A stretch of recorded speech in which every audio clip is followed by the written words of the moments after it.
Welcome to Illest Interviews. I'm your host, Ron B, and I have my guest with me. But before I introduce her, I want to go over some things with you all that's watching. Illest Barbers, we are definitely trying to expand the brand, and we're doing podcasts like barber talk shows. We're really trying to highlight barbers all over the DMV. And this particular talk show is going to be going over and highlighting female barbers that are in a dominant male industry. Um, it's really the norm now that females do cut hair for guys and for females. But I feel like, with these next few interviews that I'll do, I want to really highlight and focus on female barbers that are, really doing it in this male dominant industry, because it's not too many females that would, step up to the plate and do it, especially from years ago, but now, being as though it's post-COVID, it's 2024, that is no longer, it is definitely the norm now. And my guest that I have with me today is Miss Sabrae. How's it going, Miss Sabrae? Hey, thank you so much for having me. How's Yeah, everybody? yeah, Everybody's doing great. Thank y'all good. for tuning Yeah, in. yeah. So you've been with DMV Illest for a while now, pretty much Yeah. since we started. You've been, Wow. I feel like you've been a judge one or two times for our battles, right? Yep. Okay, and then now you have done the recap, right? With I've done a recap, but I've also competed. I've competed twice. and you competed. So you've Yep. competed, you've been a judge, and you also been a host with your boy Guy So Icy Yes. for Yes. Yes. That was fun. our recaps, right? For our recaps for the our battle. So let's go over the recaps real quick before we go into the actual interview. So how do Okay. you feel about the recaps? I love the recaps. It's a competitive barbering is a competitive industry. It's a competitive sport. So, to be a part of it, to do it, and to judge it, um, I think that was super cool. Yeah, yeah, We get our work gets critiqued all the time, but when it's critiqued by like peers, it right. means something different. Yeah, yeah. Good answer. So we got to get back to doing the recaps and stuff like that, because that was just like real detailed on specific battles and why certain barbers won, and you all's eye is different from the audience's eye. So it's just like Yeah, people be trying to figure out like, how they end up with it and this one didn't, and this, so that is yeah. the reason why we have the illest recap. So let's focus on you, Mr. Bray. You have a barbershop now. You are a new barbershop owner. Can we go into that a little bit? Can you tell us the name of your barbershop? Sure, sure. This is my third year as an owner. It's called VIP Cuts in Bowie, Maryland. Okay, okay. It's been 3 years. It's been It's 3 years. been 3 years, yeah, Wow. in March. Okay, yeah. I thought it's been like a year and a half or two, but yeah, I'm off a year. Wow, yeah. So yeah, yeah, yeah. No, that's good. That's good. So how's that turning out? I know it might have been a little slow in the beginning, but now it Yeah, seems like everything is kind of booming. yeah. So being a barbershop owner is no walk in the park. Of course not. It is a simple business model, Mhm. but you're dealing with independent contractors, not Mhm. regular 9 to 5 employees. So Mhm. it has its challenges, but I wouldn't trade it. I love it. I love the industry. I love to be able to give opportunities to other barbers, Yeah, create that ideal work environment because that matters a lot to us. yeah, yeah. Yeah, I just my goal is to create an ideal work environment that I want to work in. Right, right. Okay. And being a barber and an owner, do you feel like it's some challenges doing both? There are challenges doing both, but I think doing both is the best. I think working for a barbershop, I mean working for an owner or working in a barbershop that is Mhm. owned by a barber is Mhm. probably the best way to go. Okay, okay. Good answer. And are you trying to expand possibly and maybe go to Yeah, I other would love to cities or expand, okay. I'm waiting for God to grant me with the right Of course. opportunity. Of course, of Yeah, course. Now that's good. Okay. Well, yeah. good. VIP cuts. That's what's up in Bowie, Maryland. So what inspired you to become a barber in a male dominant industry? Um, I'm not gonna lie. Initially, I was uncertain of what I wanted to do with my Okay. career in life. Like I started in barber school when I was 19. Mm-hmm. So I had one career path that I was thinking that I wanted to get into. You know, right after high school, we're trying to figure out what we want to do, Mm-hmm. and I didn't necessarily need a degree to do that. It was for audio engineering. Okay. And I was like, okay, I can work in a church. I can, do something like that to get the know-how. I have a gift of gab. I don't have to spend money for college. So I withdrew myself because Mm-hmm. for some reason I understood the concept of debt back then. I don't know how. Thank God I did. So Right. I said, okay, Yeah. well, till then, let me go ahead and get a trade. And Mm-hmm. I knew about Bladensburg Barber School Gotcha. in Bladensburg, Maryland. I Of think course. what is it, Highsfield, Bladensburg? Yeah, it'll be But Plattsburgh. Yep. Mm-hmm. yeah, shout out to them. Of course. They were excellent.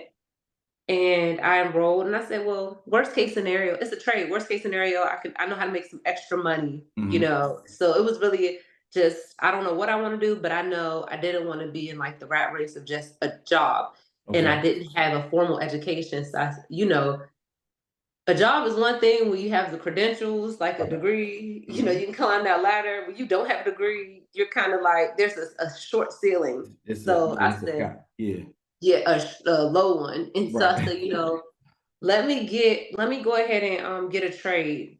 And like if it doesn't pan out, at least I can like do a part-time, have some money in my pocket. And I just Mm-hmm. fell in love with it.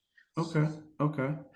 And so you got into the field, you said at 19, 19 2019? years old. Oh, No, oh no, 19 years 19 old years old. in Gotcha. Okay. 2011. Yeah, yeah, Woo, yeah. I'm 32 2011. now. Okay, so you've been doing this for a while. Okay, good. Yeah. Over a decade. Okay, good, good. Well Oh over yeah. a decade. Yeah, that's good. Okay, so when you started, did you face any unique challenges as far as okay, I'm a female. Um, it's a lot of guys. I know you might cut a couple female cuts, but not too many. Of course, it was more men.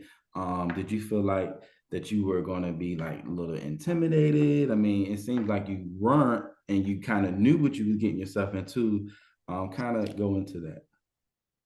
For sure I was intimidated. Mm-hmm. Any woman going into the barber industry should understand that you're a guest in men's house. Mm, Even as a barbershop owner, I always tell them, I'm a guest in your house. Men don't have anything but the barbershop a lot of times, especially black men. right. So that's where they go and they There you are go. candid with their speech. They are Mhm, telling stories. They are, mhm. whatever. Right. I know when to I could join in a conversation. I know when this is not my convo. Gotcha. So, but of course, in the beginning, I was definitely intimidated. I remember going home crying, calling my mom, like, you can't believe, you wouldn't believe what they said to me today. But I developed a tough skin quick. Okay, okay. And as long as you are yourself, you respect, in a male dominated environment, if you are yourself, you respect yourself, and you respect them, the jokes are gonna fly, but you'll be fine. Yeah, yeah. Okay, so let's speed it up to how you came across DMV Illis, and, how did you come across us? So online, Mhm. Instagram, Gotcha. I was building clientele around the time where Instagram was still kind of new. Yeah. So I'm like adding my hashtags, I'm posting all the time, getting 5 likes, you know what I mean? Like Right, searching hashtags, right, right. DMV, searching DMV barbers, and somehow Got you. I stumbled across the Awesome. hashtags and Yeah, then, yep, yeah. Okay, okay, and then we reached out, DM, this and that. yep. Yep, and Mhm. it went on from there. Okay. So, And it's been great, by the way. yeah, Love you yeah. guys. Yeah, we appreciate you too. Is there any specific haircut or style that you particularly are passionate about? Yes. What? Which one? My favorite haircut is fades. Okay. But more specifically, I am drawn to the clients who have like particular issues with their hair, maybe a little self-conscious about their hairline on one side, or they may have like a thinner area where you can Okay. blend it and make it not noticeable. Got you. Okay, okay. And Mhm. so, have you kind of like, okay, so do you feel like there is any trends out here that you kind of like? I know what you prefer, right? But is there any trends that you feel like is out there? Maybe not necessarily in the DMV, but like in other cities that you may have noticed? Haircut trends or Yeah, products or what? haircut trends, haircut trends. Haircut trends. Yeah. Honestly, no. I hate I hate that my answer is a no. I think that all haircuts are just a variation of three haircuts, Yeah, a that's regular bald fine. head and a Yeah, yeah, fade. yeah, yeah. And so, nah. Not really. It's Okay. no trend that really Grabs your like has me attention. so cold that Yeah. I'm like, ooh, I love that. Gotcha, gotcha. Okay, okay. And have you noticed any changes in the industry as far as perception towards female barbers over the years since you've been in the game? It's definitely more common and normalized. I Exactly. do remember being in a barbershop where God, only old men and kids will let me cut their hair for the Right, most right, part. right, I had to earn my way to cut, average guy because right, right. they can see me and I'm feminine. So it's one thing to be a female barber, and there's another thing to be a feminine female barber. Mm, They assume because you don't get haircuts that you don't really know what you're doing. Some right. reason the more masculine women, they don't get as they still get discriminated They do. against, They do. but it's But a difference, yeah, it is. But Right. I never took offense to that Okay. because if Okay. I went to a hair salon and I'm looking for a good blowout, and Right. it's just a guy who looks like you, Yeah, that just yeah. presenting as straight Right. masculine male, you're Right. like, "How you doing, ma'am? You need some help?" I'm gonna be like, Uh, "We really don't have you a, doing flick of the wrist? You doing flick of the wrist?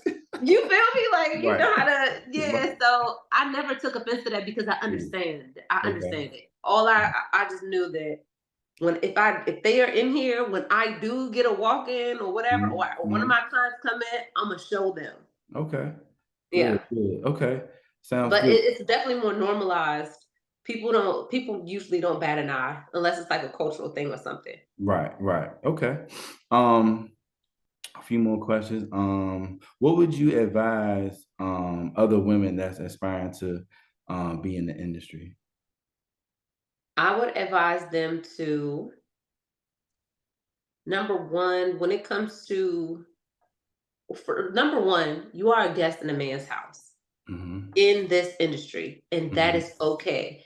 Obviously, you can still thrive. Obviously, you can still, go to the highest level. I have a shop, with that mentality, and I literally pay the bills there, and I say that. You know what I'm Hmm. saying? So, Hmm. but I understand what the dynamic is. I'm not going to try to feminize the environment. So you don't try to feminize the environment. Hmm. It's a male dominated space. It's Hmm. okay. Hmm. Respect yourself, respect the men in that room, and you will not have a problem. And also, you will have to prove yourself, Yeah. um, talent wise, and learn from everybody. Yeah. Learn from every single barber in that shop. If you are fortunate enough to work in the shop, entering the industry, that's a whole nother conversation for another day as far Yeah. as suites. But Right, right, right. if you work in a shop, learn from everybody, whether it's what to do, what not to do. If you understand that you have, if you're more at a disadvantage because you're a woman, that means your professionalism has to be on point. Gotcha. Your cuts have to be on point. Your Hmm. attention to detail, your feminine touch, all those things that could be looked at as a disadvantage, you can Hmm. actually use as an advantage. Yeah. And Good. you can be quite successful, Right. doing this. It's a beautiful thing. I do have some clients where they say only a woman can cut my hair. Gotcha. So Yeah. Especially nowadays. so Yeah. we've Yeah. gotten to that point, Yeah, it's definitely the norm now. I Mhm. definitely will agree and will always say it. That's why I want to kind of highlight this topic a lot with different barbers that are females. Last question. So Oh, wait. go ahead. Another word of advice for women: do Hmm. not date your clients. Oh Do yeah, not date that's a good one. coworkers. Mm-hmm. Do not do that. Right. Period. Right. Good one. That's a good one. Um, you have products, don't you? I do. Okay. Hmm. So give us like a little background, not too long, but a nice little background of your products real quick for us. So the products that I have, the most popular product is the beard butter. Okay. I have a beard butter. I have beard oil, and I have candles, leave-in conditioner, basically everything you need leaving out of the shop to maintain your haircut. Cool. And I started doing that because people kept asking me Gotcha. early in my career, what oil should I use? What beard oil should I use? What Right. shampoo should I use? I have beard wash. I Right. used to do shampoos, but they didn't sell as well. Much. Okay. Did Guys you? care about their beards more than their hair. Of course we do. You already know what time it is with that. No, did you come in this barbershop with the products? I feel like you've had the products, or you started the products after you got the barbershop. So I had a hair oil before the Okay. shop, and then I Now expanded expand shortly as after you got opening. right. Okay. Yeah. That's good. Hmm. That's good. Well, go ahead and to wrap this up, go ahead and let everybody know your Instagram and obviously where your barbershop is at. Okay. I'm gonna also let you guys know my YouTube. Oh My yeah. YouTube, All that. yes, it's Love Miss Sabrae. It's gonna be a lot of barber content on there coming out, reviews of different clippers, just the way I do things. I'm 13-year industry veteran, so I have learned a lot of tricks of the trade, as far as cutting hair, as far as customer service, etc., how to own a barbershop and Mm-hmm. be fully staffed. I've Good, learned a couple good. things I would love to share. Okay. I'm going to start sharing that more. Mm-hmm. My Instagram is Mr. Bray, MSSABRAE. And yeah, and my barbershop is called VIP Here we Cuts. It is go. Here we located go. in Bowie, Maryland. We have an excellent staff. There's 11 of us, and we really get down. Yeah, that's good. Check us Well, out on Instagram at VIP Cuts. I mean, yes, VIP Cuts Barbershop.com, and on Instagram is VIP Cuts Bowie. yep. Okay. Well, we appreciate your time. Thank Ellis, you. it's always a joy to have you a part of our team and to, get this interview done. And we will see you in the near future. Yes. I'm your Thank you. host, Ron Bizzle, and good night, good morning. Yes, sir.